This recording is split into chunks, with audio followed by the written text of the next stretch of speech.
कश्मीरियों को पाकिस्तानी के तौर पर शिनाख्त करवाने पर मजबूर किया जा रहा है, जबकि हम मदर इंडिया से बिलोंग करते हैं, पाकिस्तान से नहीं। जो पाकिस्तान ऑक्युपाइड कश्मीर के अंडर हैं वो बिल्कुल सही है। पाकिस्तान ऑक्युपाइड कश्मीर या आज़ाद कश्मीर? ऑक्युपाइड हम इसको ऑक्युपाइड कहेंगे, क्योंकि ये तो बाहर नाम नेहाद आज़ाद, लेकिन है ऑक्युपाइड कश्मीर। और जो एक आम पाकिस्तानी की शान है ना कि हमारे पास एटम बम है, हमारे पास बम है, तुम्हारा बम बिक रहा है, नीलाम हो रहा है तुम्हारा बम।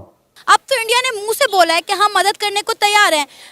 बात थोड़ी लंबी हो रही है। आपको याद होगा श्रीलंका में बुरा वक्त आया, अफगानिस्तान पर बुरा वक्त आया, इंडिया ने उन सबकी मदद की। तो क्या वो इंडिया की गुलामी कर रहे हैं? क्या इंडिया उन पर काबिज हो गया? 50,000 टन का गेहूं लेकर भारत का जहाज पहुंचा पाकिस्तान के ग्वालियर पोर्ट। एक चीज घूम के दुबई से होती हुई पाकिस्तान पहुंचे इंडिया की, तो वो क्या सीधी सीधी अगर इंडिया से पहुंच जाए तो पाकिस्तानियों को कोई मसला है? MV लीला चेन्नई पहुंचा पाकिस्तान के ग्वादर। इंडिया से किसी को खतरा नहीं है, आपसे सबको खतरा है। This is the beauty. India looks internal. India की भी ये प्रॉब्लम है, वो एक्सटर्नल देखता नहीं। अभी आपको पता है कि प्याज 250 पर केजी बिका है। प्याज की कहाँ से आ रहा है? वो अमेरिका से, फ्रांस से, कहीं से नहीं आ रहा, वो इंडिया से हमें कर रहे हैं। ठीक है, जब प्याज ले सकते हैं तो फिर गंदम क्यों नहीं ले सकते? 5 फरवरी तो एक फ्रॉड है, जो है एक इस तरह का उन्होंने ड्रामा बनाया हुआ है ताकि दुनिया को ये बताया जाए कि जो यहाँ के कश्मीरी हैं, यहाँ के रहने वाले लोग हैं, जो पाकिस्तान ऑक्युपाइड कश्मीर के अंडर हैं, वो बिल्कुल सही हैं। कश्मीरी पाकिस्तान से सख्त नफरत करते हैं, क्योंकि उन्हें ये लगता है कि पाकिस्तान कश्मीर के नाम पर बहुत सारा पैसा अंदर कर रहा है और कश्मीरियों के लिए कुछ नहीं कर रहा। भेगी बिल्ली बने रहते हैं Pakistani. Chinese treat them properly. एक तो मेजर करता है, एक चाइनीज करते हैं। इनके 2 ही अब्बू हैं, बड़ा अब्बू, छोटे अब्बू। एक मजले अब्बू भी हैं फौज। ठीक है, इनके 3-3 अब्बू हैं पाकिस्तानियों के।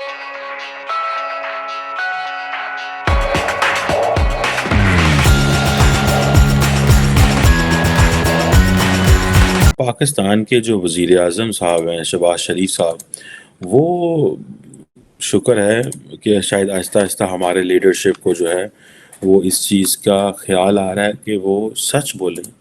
और अभी वो कतर गए हुए थे, तो पाकिस्तान की लीडरशिप तो अमूमन हमारे हालात अब इस तरह के तो नहीं रहे कि जैसे इंडिया में G20 की लीडरशिप आ रही है, फाइनेंस मिनिस्टर्स आ रहे हैं।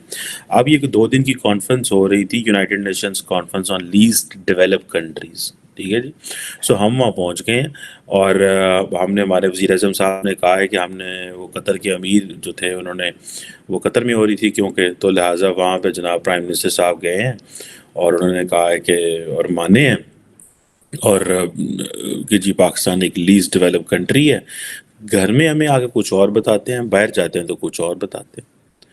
और वहाँ जाके अब लीस्ट डेवलप कंट्रीज़ को क्या बताएंगे जी? क्लाइमेट बड़ा हमारा इफेक्ट हुआ जी, हमारा जो post pandemic geo strategic disruption है फूड एंड एनर्जी सप्लाई में।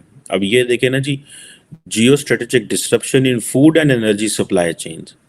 ओ भाई, हमारी जो फूड है, हम एग्रेरियन मुल्क हैं, हमारी फूड बाहर से आती क्यों है?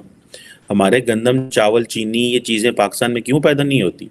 मैं आपको मज़े की बात बताऊँ, someone told me, I will not name it, कहते हैं जिसकी बात हो, कई दफ़ा चैटम हाउस रूल्स होते हैं कि भी अगर बात हुई वो बाहर नहीं करनी।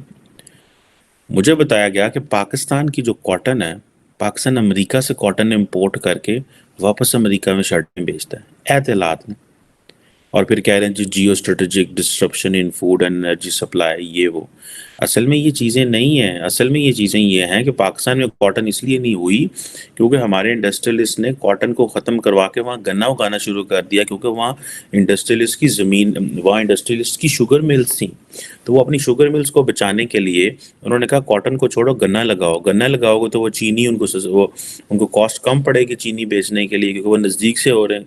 उन्होंने कॉटन बैन करा दिया। अब कॉटन से हमें फॉरेन एक्सचेंज रिजर्व आएगा, जब उससे हम चीज़ें बनाएंगे। ये जो मैं आप बता रहे हैं ना, ये जो सप्लाई चेन है, ये हमारे सारे इंटरनल मिसमैनेजमेंट्स हैं। आपकी फॉरेन पॉलिसी जब तक इंटरनल, आपकी फॉरेन पॉलिसी वाकई में फॉरेन है। सबकी फॉरेन पॉलिसी इंटरनल होती है, आपकी फॉरेन पॉलिसी फॉरेन है। यानी हर बाहर की आइडियोलॉजी से आप अपने आप को जोड़ना चाहते हैं, इंटरनल नहीं झांकना चाहते आप। और जब तक आप अंदर नहीं झांकेंगे, क्योंकि आप उससे डरते हैं, क्योंकि जो अंदर है वो जब रिफ्लेक्ट होगा तो आपको ये लगता है कि वो तो हमारी आइडियोलॉजी के ही अगेंस्ट में है। इसलिए पाकिस्तान आर्मी और सोसाइटी में आज की डेट में क्लैश हो रहा है। क्यों? क्योंकि सोसाइटी कुछ चाहती है और आर्मी कुछ चाहती है, उनके बीच में पाकिस्तान आज इमरान खान एक पॉपुलर लीडर है और वो आर्मी के लिए जितनी डिससेटिस्फेक्शन इमरान खान ने पैदा कर दी है आज की डेट में, मेरे कई पाकिस्तानी फ्रेंड है वो पाकिस्तानी आर्मी को अब बुला भरा कहते हैं, जो कि एक समय उनके बहुत बड़े फैन हुआ करते थे। ये मैं दो लोगों से सुना, दोनों नॉन रेजिडेंट पाकिस्तानी है। कमिंग बैक, तो आपने यूएस का ट्रस्ट नहीं जीता क्योंकि आपकी फॉरेन पॉलिसी में ये नहीं है कि पाकिस्तान का इंटरेस्ट क्या है। आपकी फॉरेन पॉलिसी ट्रांजैक्शनल है, इससे इतने पैसे ले लो, इससे ये काम करा लो, इससे वो काम करा लो। जनता का उसमें भला है नहीं है, इससे आपको कोई मतलब नहीं है। आवाम की भलाई है नहीं, उससे मतलब नहीं है। तो आप पे कोई ट्रस्ट करने ना, तो आवाम अपनी सरकार पे, आप आवाम का ये हालत है कि आप डेमोक्रेसी चाहते हैं लेकिन आवाम गवर्नमेंट को या हुकूमत को चोर समझती है। ये एक आपने ये फैला दिया है कि हुकूमत का मतलब चोर, डेमोक्रेसी का मतलब चोर। अच्छा, पहले ये था कि डेमोक्रेसी नहीं आ रही तो भाई आर्मी को ले आओ, अब आर्मी भी चोर, अब आर्मी चोर, हुकूमत चोर, तो ये सिस्टम बनेगा क्या? ये तो फिर भैया भगवान ही मालिक है, तो कुछ कहा ही नहीं जा सकता।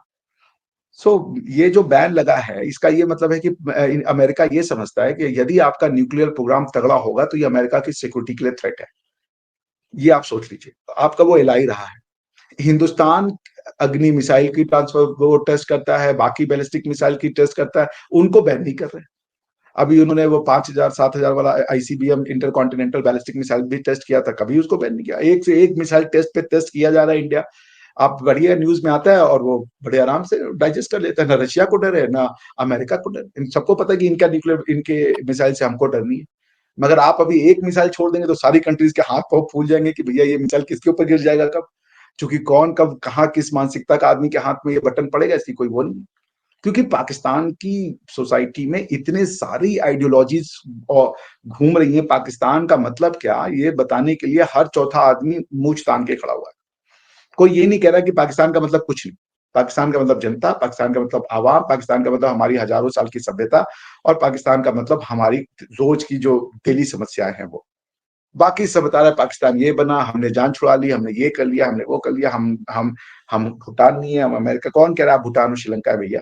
किसी ने नहीं कहा। पर अपने से ही अब कह रहे हैं हम भूटान नहीं है, और भूटान से ज्यादा खराब हालत में है, कह रहे हैं हम भूटान नहीं। द ओनली थिंग रिबाहा you need to do is to please look internally. जब आपको ये पता होगा आप कौन है, जैसे आप जब सौदा लेने जाती है ना मार्केट में, अगर आपको पता ही नहीं कि आपको खरीदना क्या है या आपके घर की जरूरत क्या है, तो आपको तो जो जो बेचेगा आप उसको ले लेंगे, क्योंकि आपको फिर ये कि उसको खुश करना है।